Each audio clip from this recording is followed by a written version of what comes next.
Good morning, and welcome to the Infinity Expert webinar series. My name is Steve Kessler, and I'll be hosting the program today. Today, we will be discussing costly legal mistakes that may be waiting to happen and why you need to know what's in your files. But before we get started, I'm going to share with you one thing about Vertical Alliance Group and the Infinity Workforce System. We are the online training company dedicated to empowering and streamlining safety programs for transportation companies across the U.S.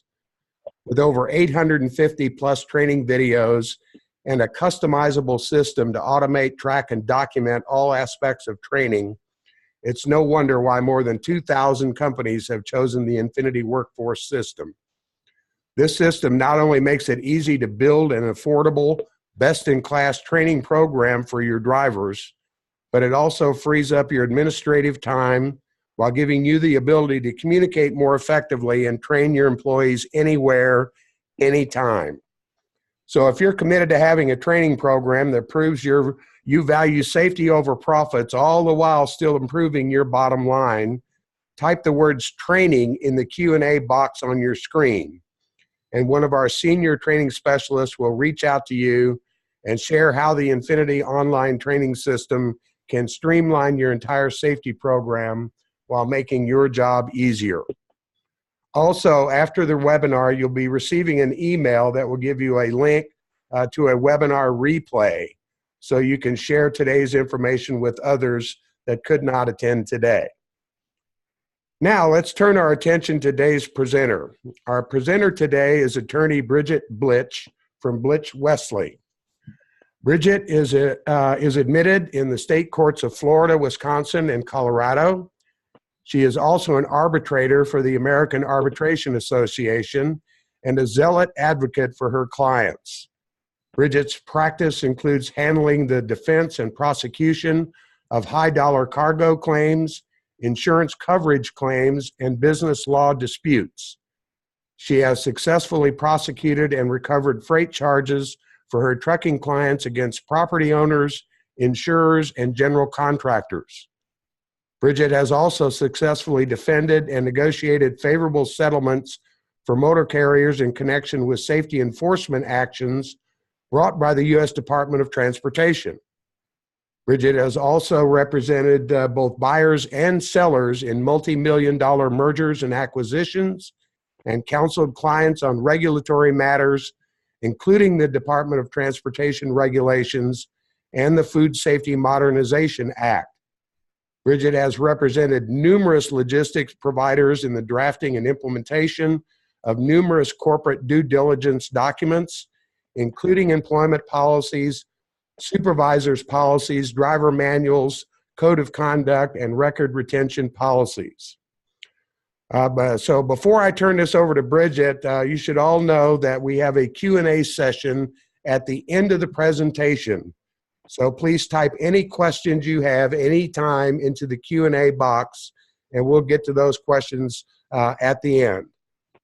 By the way, Bridgette's presentation is for your informational purposes, and you should not consider this to be binding legal advice. So having said that, take it away, Bridgette. Well, Steve, thank you so much for that kind introduction, and it is an honor to be here with our guest. And my goal here today is to make you feel a little bit uncomfortable, unfortunately, because it's better to know now what your risk exposures are than having to be served with a lawsuit or pay an attorney, unfortunately, money out of the hard-earned profits and revenue of your companies. So my goal here is to give you some items to consider with your operations. And I'm going to take it at a high-level overview here and see if you'll flip to the next slide of some of the most common issues that I see that come up in my practice. And I've got it into some categories here that we're going to discuss. And one is, of course, the loss of revenue. when your customers, whether that's a broker or a direct shipper, don't pay your freight bills. We're going to also look at cargo loss and damage claims. It doesn't take very much for that to unfortunately cut into your business operations and compromise your business. So we want to talk about that. Also, insurance coverages are really important issues, and making sure that you're working with a qualified insurance agent and you know what insurance forms you have covering your risk exposures. So we're going to discuss that. And then, of course, employment law disputes and some of the common issues that I see when it comes to contracts with independent contractors. And I'm also going to touch on some recent case law concerning some of these issues. And then to take it home, I'm going to give you kind of a what to do next play for your operations so that you can take the information and actually use it to hopefully reduce your risk in your operations. One of the things that I enjoy most about the practice is the opportunity to intervene before something catastrophic hits your business. So that's my goal here today. So let's switch to the next slide, Steve. And let's talk about, we're going to look through your files, right? And some of these things you think, oh, well, I'm just using standard forms off the internet or a uniform bill of lading. And you may not even think twice about the types of documents that you have in your files. But we're going to start with the freight charge collections and the issues when it comes to collecting your revenue. So one of the first things is actually review your bill of lading. There are standardized forms under the Code of Federal Regulations that you can use. Some people do tailor their specific bills of lading, but what you need to make sure of is that you've got the right terms in your bill of lading to protect you so you can collect your freight charges. And basically what I mean is that bill of lading is your basic transportation law contract. So its terms and conditions govern the party that are on that bill of lading. So the shipper, the receiver, the broker, and of course, the motor carrier. One of the things that comes up when let's say a broker doesn't pay your freight bill, or the broker goes insolvent, or the bond company, let's say, denies your claim on their bond, is to look to other parties that were involved in this transaction. And so one of the laws that have developed, and this came out of the Ninth Circuit Oak Harbor cases, is that the shipper is primarily responsible for the payment of freight charges. And then once the receiver accepts the goods, the receiver becomes then liable as well for the freight charges. And although there are arguments of inequity of having the shippers pay twice, the courts have said that the shipper is in the best position to protect themselves. Therefore, they're the ones that rest with the liability for a double payment of freight charges in the event that you as a motor carrier don't collect. So oftentimes, one of the things I'm going to be looking at when I'm pursuing freight charge collections is, did the shipper sign what's called the Section 7 of non-recourse provision of that bill of lading, right? So one thing you've got to make sure of with your drivers and training your drivers is that section signed? Because then steps need to be taken to ensure that you collect those freight charges, because otherwise you can't go back against the shipper or the receiver. So know if that's provisions in your bill of lading, and understand what your drivers need to be looking out for based on the terms of your bill of lading. Steve, you want to switch to the next slide? So the other issues you want to look at are credit applications. So do you extend credit to your customers? And one of the reasons this is important is because you're looking at the ability to collect payment. And so often what happens is, in contracts with customers, they will require you to waive your right to a lien. Now, states will vary, but for example, in Florida, there's a statutory provision that says you have a lien on any cargo that is in your care, custody, or control. If you release the cargo, you lose the lien.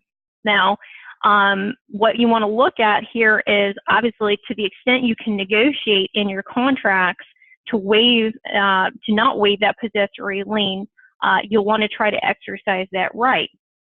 And then the other thing is look in your credit application. If you're extending credit to these customers, reserve a right to lien any property for the non-payment of freight. So basically there's a difference between a statutory lien versus a general lien. A statutory lien is typically a lien that's just on the cargo that you have in your possession versus a general lien, which would cover any freight charges. And so it's often referred to in the industry as a spreading lien.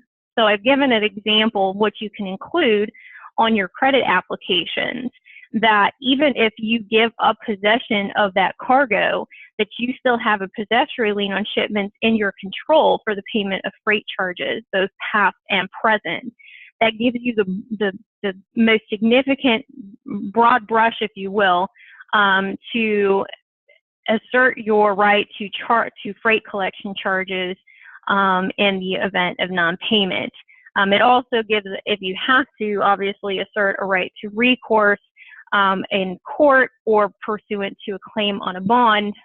This language can help bolster your position on the right to collect your freight charges. See if you want to move to the next one. All right, and you know, this, it may sound, you know, commonplace, obviously, to read your contracts and review what's in your contracts with your brokers and your shippers, but time and time again, I just encounter situations where contracts aren't read.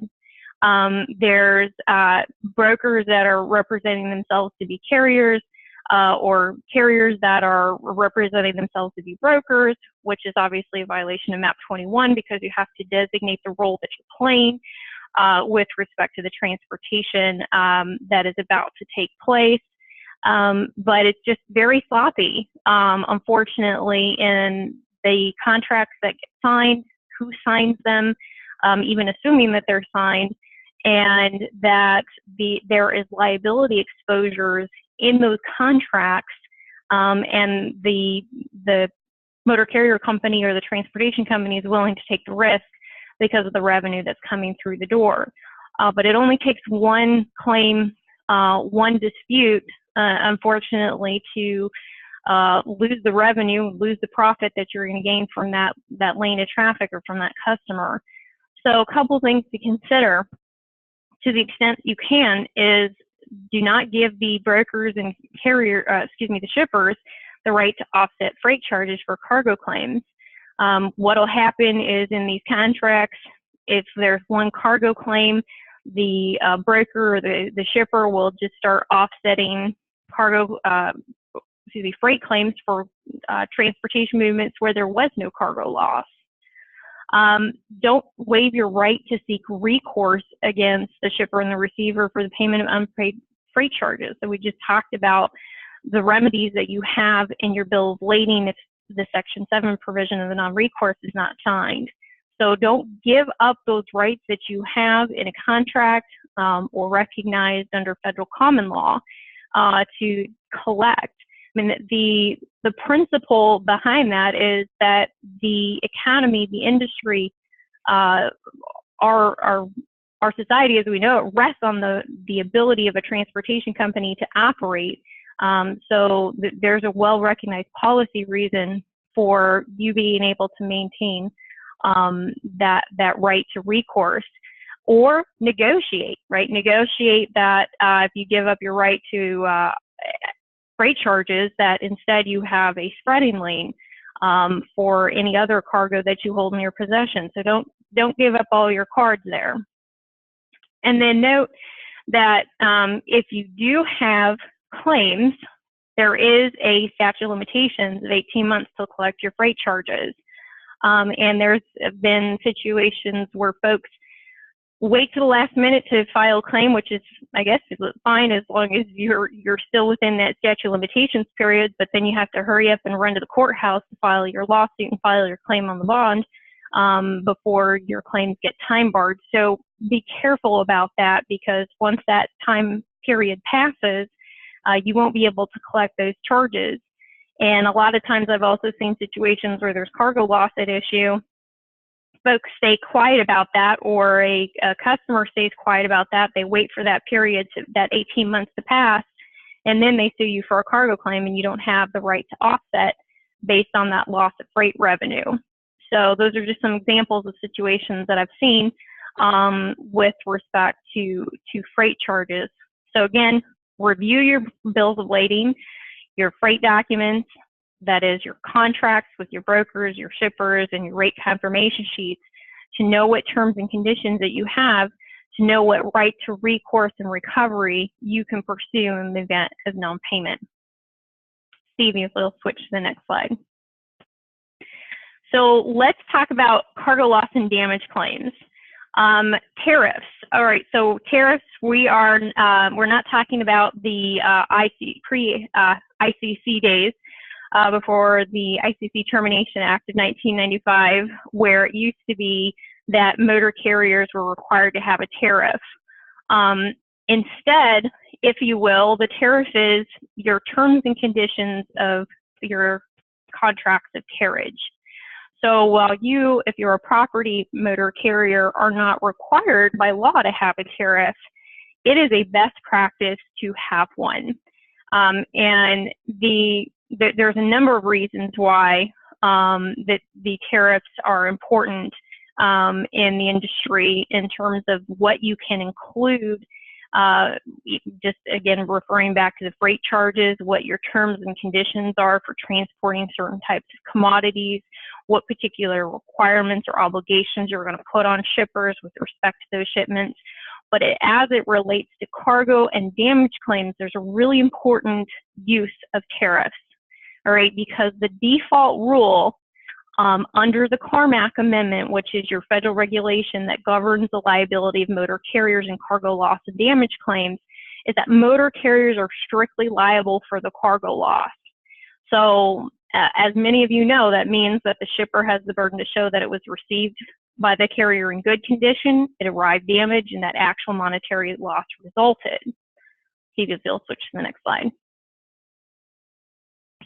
So what I do in when I'm drafting tariffs is I put in my tariff a limitation of liability, such that in the event of cargo loss or damage claim, the liability of the motor carrier is limited to, and let's say it's 50 cents per pound per article, or maybe the carrier chooses to have a limit of liability to the amount of insurance they maintain, and it's $100,000. And so you put in there, and that is in your tariff, what your limit of liability is going to be in the event of a loss. And then you give the shipper the option to choose additional coverage, that is to have the full value of their cargo insured, in exchange for the payment of additional compensation in terms of your freight charges. And you set forth the process by which they can do that. Obviously, that way, as a motor carrier, if you're going to insure for a higher value of coverage, you have the compensation to pay the premium on your insurance policy for that additional risk exposure that you're taking on.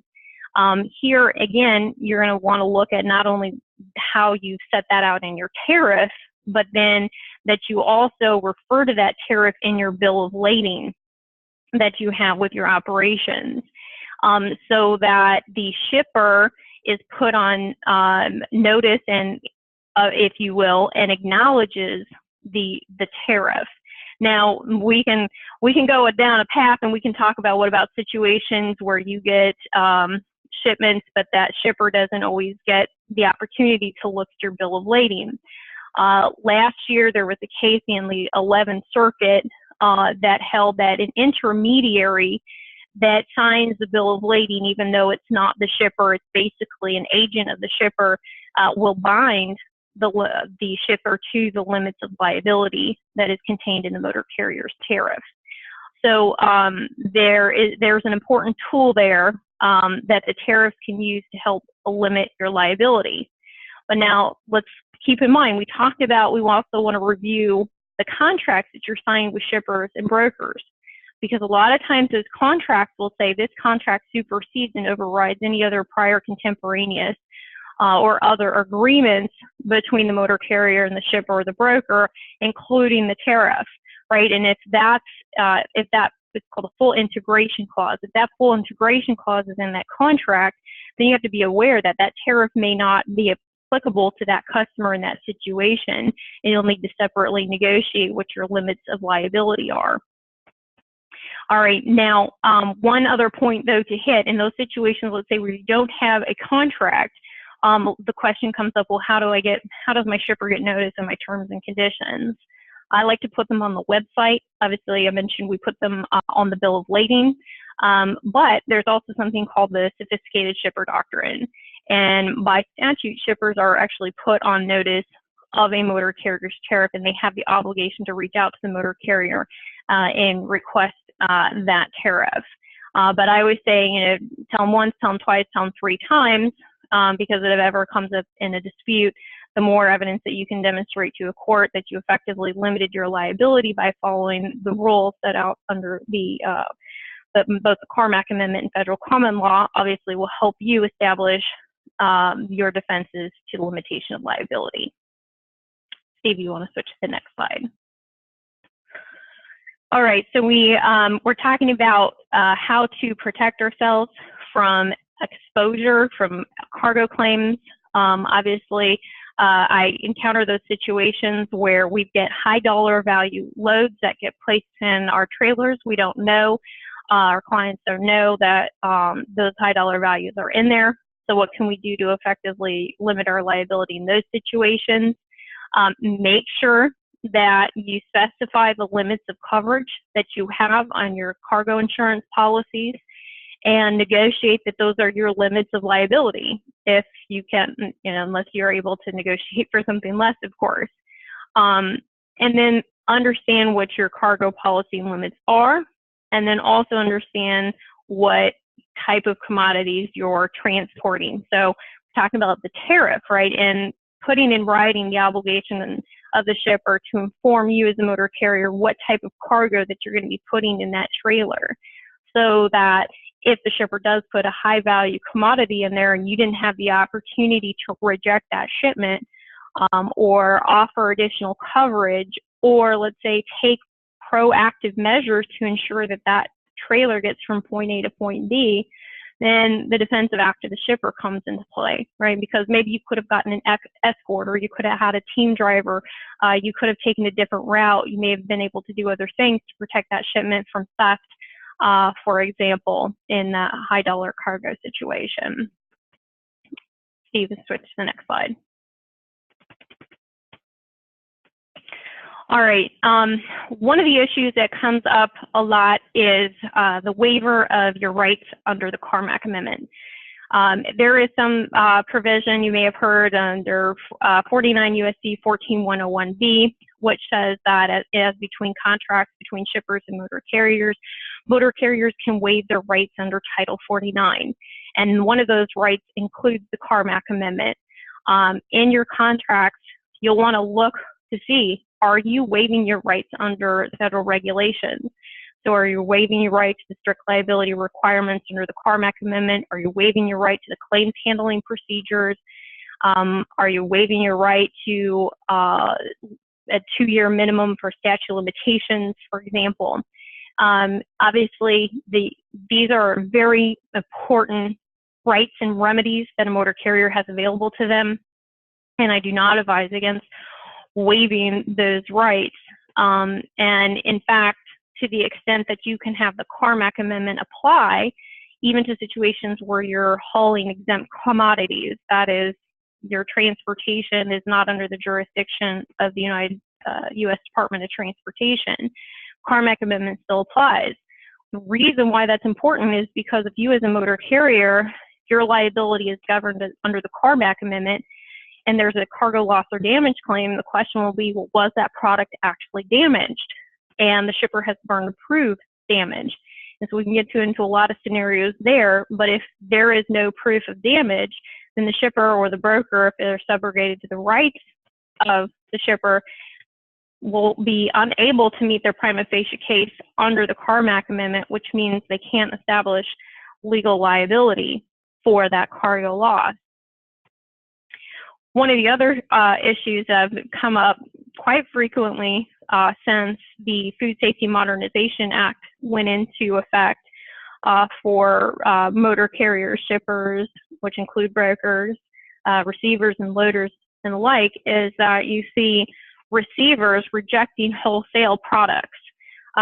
Maybe it's because they don't have time temperature data on the shipment. Maybe it's because there was no seal or a broken seal.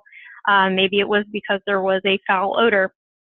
And so in those situations, you really need to understand what's in your contract. Are your shippers saying that the motor carrier does not have any opportunity to inspect the product to see if it was in fact damaged? Are they dumping it without the opportunity to inspect? And are you, as a motor carrier, are you waiving your right to salvage credit? If a shipper, because of reasons of food contamination and putting adulterated food into interstate commerce, wants to reject the entire shipment, dump their product, destroy it because their labels are on it, the common law, the federal common law rule is that these shippers and receivers have an obligation to mitigate their damage. And by doing that, they're not mitigating their damage. You're not having the opportunity to mitigate your damages either. So at a minimum, we should have a right to salvage credit for those losses. Again, with the enactment of FSMA, which is the Food Safety Modernization Act, those provisions are being gutted in contracts. I mean, that came out almost right away, this wholesale revisions of contracts with FSMA claims. So those are things to look at in your contracts. And I'm going to talk a little bit when we get to insurance about some of the potential options you have with FSMA. Next slide, Steve, please. All right. So insurance contracts, these are so important. And I say read the contracts and have qualified counsel read your coverage forms to know what the terms and conditions of coverage are. Oftentimes, policies are sold because the premiums are affordable, but when a cargo loss happens or some other claim occurs, if you don't have the coverage necessary to protect you from the risk exposure, then you become, in effect, self-insured because you don't have the benefit of that coverage. So from a cargo loss perspective, you want to know when does your cargo policy trigger coverage? A lot of times there's those provisions that say only while in your care, custody, or control. Or other times it's only when you're legally liable for the loss. Now, that's, certainly we want the insurance company to deny those claims where you're not legally, as a motor carrier, liable for the loss. Well, when that happens and the customer turns around and files suits, you want to make sure that you have the right of defense and not the option. So do your insurance policies give the insurance company the option?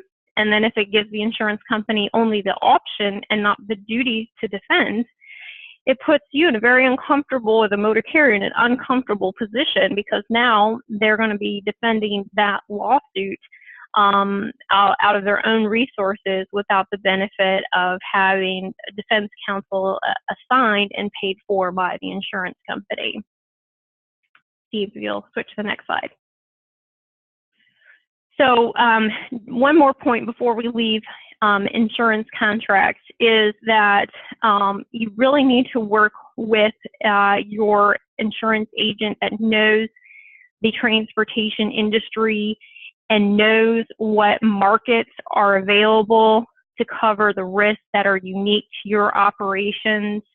I'm very fortunate to work with a group of very skilled insurance agents, and I actually am an instructor for the Motor Carrier Insurance Education Foundation, and work very closely with its founder, Tommy Rook, to educate these agents so that they can understand your business, understand what type of contracts you're entering into, understand what type of commodities you're transporting, so that you can get that policy that's tailored to your operations. So if you need coverage for a Food Safety Modernization Act claim, you know that your agent can get to the underwriter, the right market for that particular cargo loss or damage claim. So insurance policies, just as everything else we've talked about here, is another document in your file that you need to understand and need to know the benefits and where there's been compromises in coverage that could expose your operations.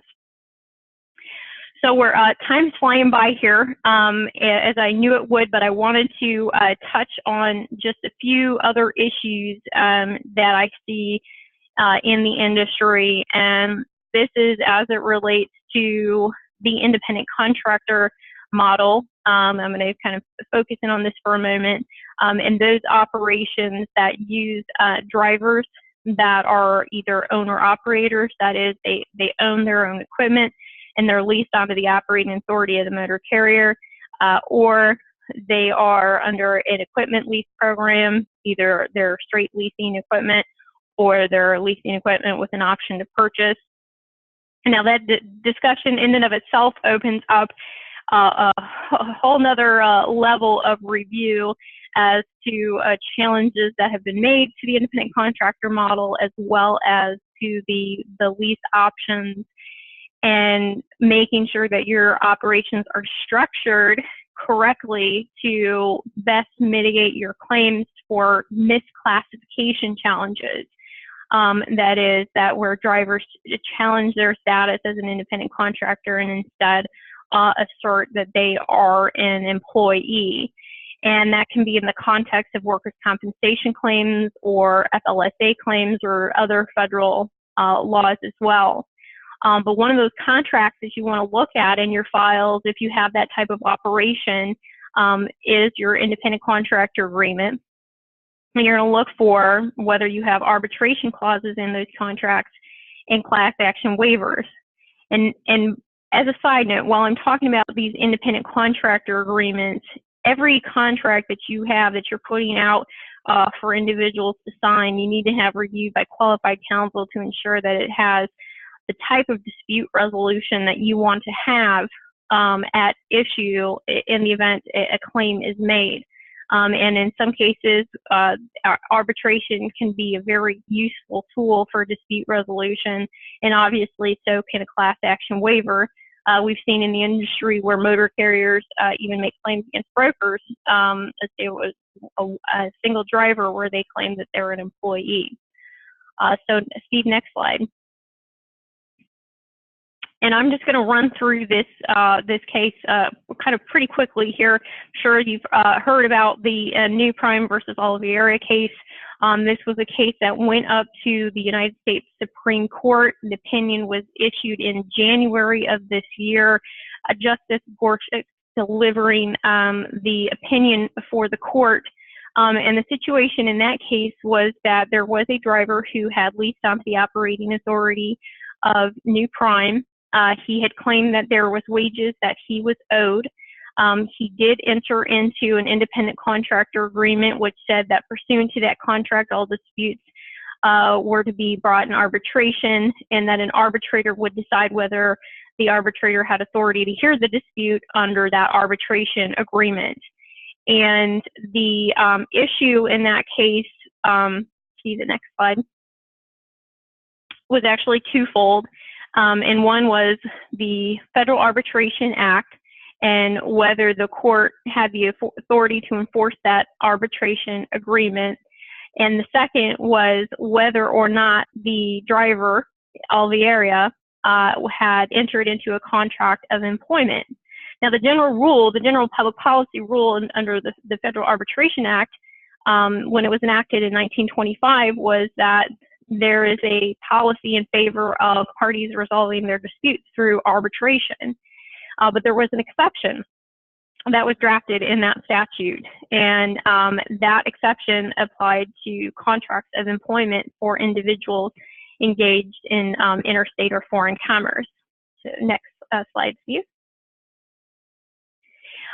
In this particular case, the driver agreed to assume, for just the purpose of this appeal, that he had an independent contractor relationship.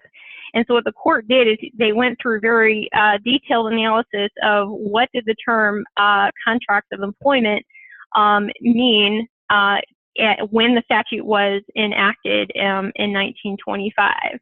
Steve, next slide. And ultimately, the court said that at the time that the statute was enacted in 1925, that workers were both employees and independent contractors.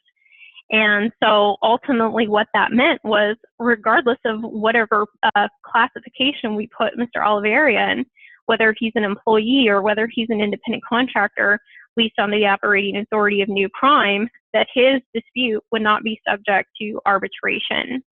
So if you have in your files an independent contractor agreement that says that all disputes will be subject to binding arbitration, the question is, what choice of law have you elected to have that dispute governed by? If you have selected the laws of the United States or federal common law, there is a risk there that based on this holding, that your independent contractor agreement will not be enforceable because now of this opinion. And the other consideration is if your contract selects to have a choice of law provision, let's say in a state that has a similar exception to employment contracts, and Wisconsin is one of those, for example, that you're going to have to draft or work with qualified counsel to draft your independent contractor agreements to ensure or best ensure the enforceability of your independent contractor agreement. For example, Florida has a very favorable arbitration statute, which looks to see basically, did the parties clearly manifest an intent to arbitrate, and was that reduced to writing and signed by both parties? It doesn't go into an analysis of whether or not that was an employment contract or any exceptions similar to what we see in the FAA. So the key there is know what your contract state, and even if you have your counsel review the contracts, let's say a year ago, changes in the law occur, just as what we've seen in New Prime in January. So at a minimum, every year, you should be reviewing your contracts with your qualified counsel to address situations where provisions that may have been enforceable the year before are no longer based on changes in the law. Steve, the next slide, please.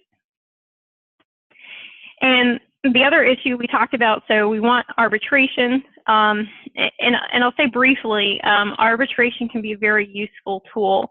I've had the pleasure of serving with retired judges and esteemed transportation law counsel who've worked in the industry for many, many years on arbitration panels. And it can give the parties, to some extent, at least some certainty and guidance that they know that the individuals that are reviewing their disputes are qualified. They have the opportunity to pick their arbitrator. They have the opportunity to pick what rules are going to apply to their arbitration proceedings. Sometimes if it's an expedited arbitration procedure, it can result in a quick resolution or disposition of the claim. Things move very quickly under the expedited rules, for example, under the American Arbitration Association rules. If your amount in controversy is under a certain monetary threshold, for example.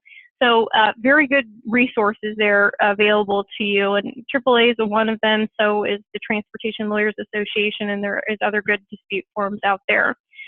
So arbitration is a tool to help minimize risk, but so is class action waivers, and that's what the case of Epic Systems versus Lewis held. And I'll go through this, just briefly, although that case was not in the context of the transportation industry, it did focus on the validity of employment contracts in which employees gave up their right to collective litigation against the employer. And in that case, the court determined that the individuals had to be or were bound by the agreement that they entered into. And that in that case, the National Labor Relations Act did not provide for right of collective litigation. Steve, next slide. So it's important to look. Have you considered whether there's a class action waiver in your independent contractor agreements, and is it drafted in such a way that it's enforceable as to any drivers that would bring labor disputes related to their operations? And Steve, next slide.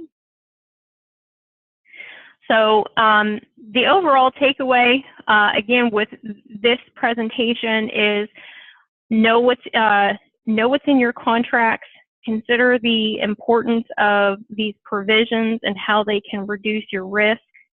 And Steve, if you'll go to the next slide. And take an opportunity. I know that there's never enough time in the day to do everything that you set out to accomplish. But you know, what we're doing here is we're protecting our livelihood. One of the wonderful things that I'm honored to do is travel across the country and meet with so many great companies that provide job opportunities for communities and cities across the country. And this really goes into, you know, protecting that business. So know the contracts that you've signed, because judges will be tasked to interpret those contracts, and it's a duty to read. So even if you don't read your contracts, you're still going to be bound to them. And then know what contracts you've sent out to sign.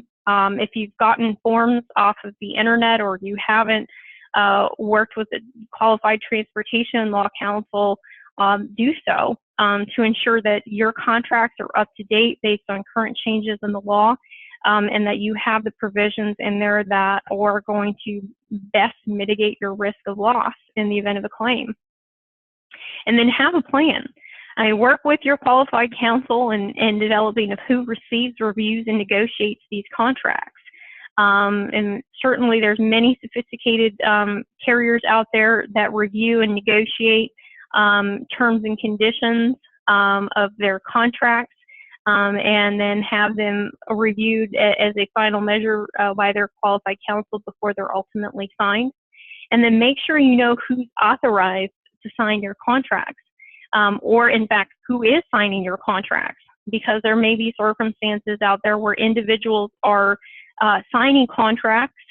Perhaps the officers or the management of the company don't know that, and those contracts say that the person signing the contract has authority to do so and will bind the company, even if in fact that person was not authorized to sign the contract. So make sure you know you have your processes in place, you work with your qualified counsel, and do take this opportunity to know what's in your file. And with that, Steve, I think we are at time for questions. Yeah, thank you, Bridgette. Wow, that was a lot of really good information. I suspect we have a bunch of people that are going to be pulling a lot of contracts and stuff out of file drawers here in a little bit to take a look at what they've got going on in there. So thank you very much for all that. There is a question here from Andrew. And Andrew wrote, in the subject on contract terms, often direct customer shippers are large, publicly traded companies. Trucking companies are not in the position to negotiate. Any thought about the argument to strike such unfavorable waivers is the ability to negotiate? A true meeting of the minds was not achieved. So great point. You know, and one of the items that comes up is just because they are a large, sophisticated shipper or publicly held shipper doesn't mean that they won't consider your modifications to the contract, and especially if you communicate the rationale for why you're suggesting those changes to the terms and conditions. If there's absolutely no ability to compromise on the contract, then work with your insurance agent so that they're aware of the contracts you're signing. Work with your qualified counsel so that they can identify to you, if you sign this contract, here's the risk exposure that you're going to be taking on, so that you can make the best informed decision as to whether or not that contract is worth the revenue that you're about to receive from it. Because again, all it takes is one claim, and if you're signing that contract even if you say, we're signing this under protest. The courts are not. It's going to be difficult, I will say, to prevail in any type of duress argument or lack of meeting of the minds where you sign the contract and then proceeded to perform work under that contract. So don't assume just because of the size of the customer that you can't try to negotiate those terms. But there may be other options out there for insurance solutions or compromise that you can work through with your counsel. Great. Thank you, Bridgette. Here's a question from Alan. Can a contracted independent contractor claim workers' compensation injury against a broker? We've seen those cases out there, and the question, let's just say that we put that in context in Florida. In Florida, there's three tests as to whether a person is an employee or an independent contractor. And you can be an independent contractor if you're an owner-operator, like you own your own equipment, and then you're an independent contractor. Or there's two sets of balancing tests that are reviewed, that the judge of compensation claims will review to see whether you meet the test as an independent contractor. There are, I know, opinions where the brokers are found to exert such control, if you will, over the motor carrier that the courts determined that a motor carrier was an employee. But it's going to be specific based on the state that dispute is brought in, and under the workers' compensation codes that are applicable in that state and that dispute, which is always why it's important to look at your contracts and your broker carrier agreements to ensure that you put in there that it is understood that that the relationship between the parties is that of an independent contractor and not an employee, and that if you prevail in any type of dispute, that you be entitled to attorney's fees for defending against such claims. Great, Bridgette. Thank you. I have a question myself. It sounds as though there are some differences, obviously, state by state. Is there a central location where people can get information about this sort of thing in the state where they work? Do you have any suggestions on where people go to learn?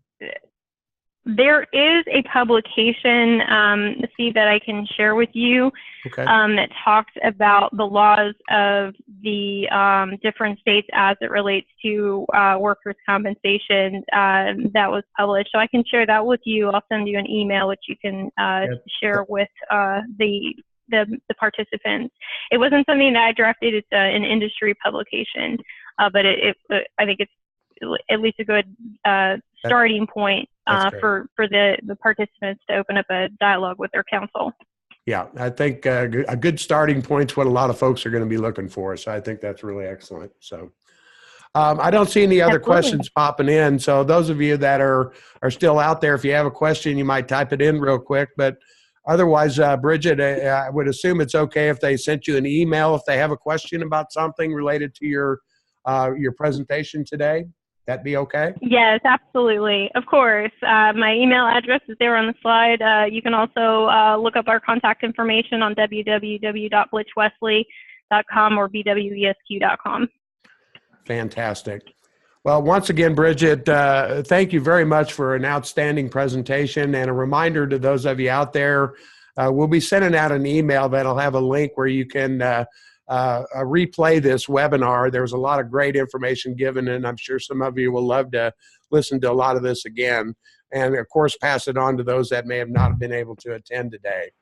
But having said that, Bridgette, once again, thank you very much. And my pleasure. To our audience out there, thanks for attending today, and we hope you join us again next month for another one of our best practice webinars. So thank you all very much, and hope to see you again soon. Thanks, Steve. Take care. Bye.